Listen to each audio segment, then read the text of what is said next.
Thank you, Max. I'm super happy to be here and talk with all of you. I saw Paul here in the list. It's great to see Paul on the line here. As Maxim said, I work at Tableau Foundation. We're the philanthropic arm of Tableau, which is now a Salesforce company. For a bit of background, we launched Tableau Foundation in 2014 with a mission to encourage the use of facts and analytical reasoning to solve world problems. And for context for the discussion today, our grants are typically a combination of software, training, and financial support. And we help nonprofits build their capacity to use data to advance their mission. Simple work that we do. Since 2014, we've invested more than $78 million in these data projects all over the world. So we've learned quite a bit about what works and what doesn't when organizations are trying to advance their use of data. We launched one of our most important initiatives last summer. It's an $18 million racial justice data initiative. And after everything we've learned over the years, we launched it last year because we believe that data can play it's a critical tool in the fight against systemic racism in the US. Through our racial justice data initiative, we're working to build the data capacity of national, regional, and community-based organizations working to fight anti-Black racism and other forms of racism in their community. We're also working to democratize the access to racial justice data in the hopes that we can help advocates use those data to push for change at the local level. So last summer, when we launched the initiative, we saw not just an opportunity to have a positive impact on an important issue in our country, we actually saw an opportunity to bring together the power of local advocates with the power of data to hopefully help them make unprecedented progress in the fight to end racism. So we have big hopes and big dreams.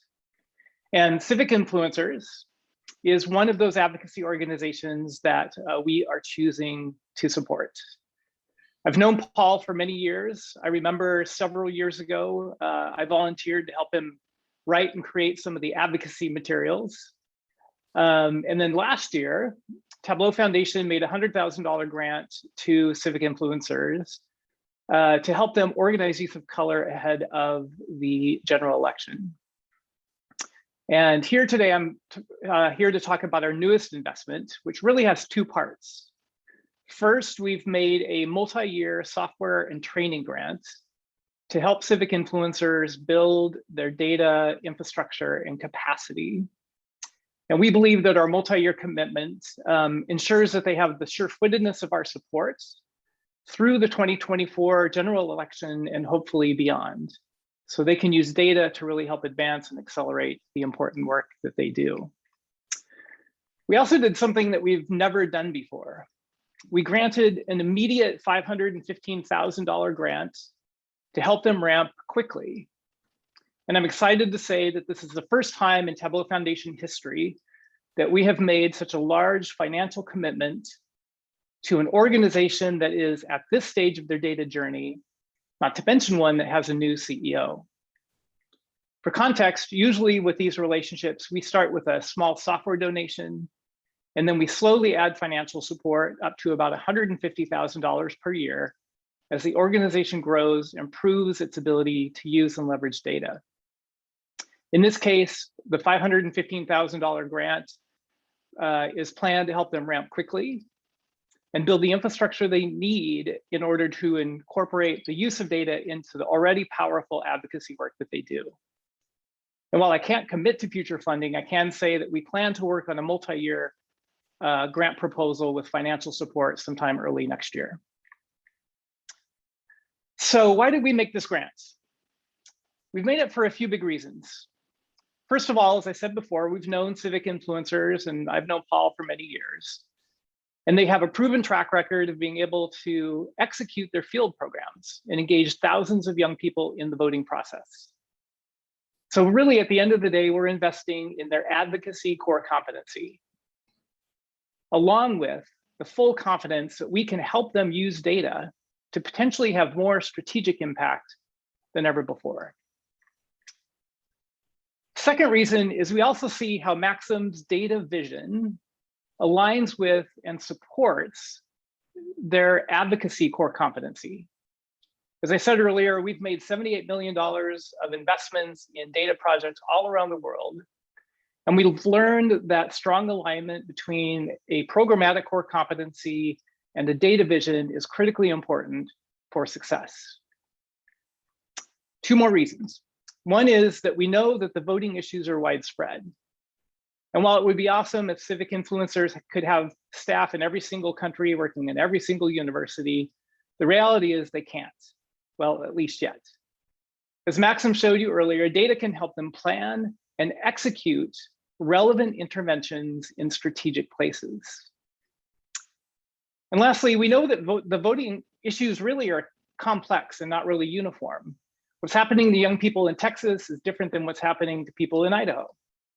Investing and advocating, for example, for weekend voting on a university campus where early voting is more important would be a mistake and a misuse of time and energy.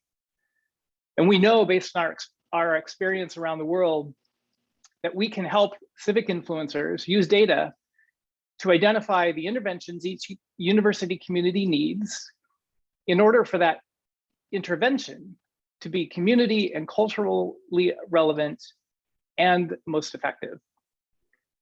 So in summary, we're betting on an organization that has a proven advocacy track record.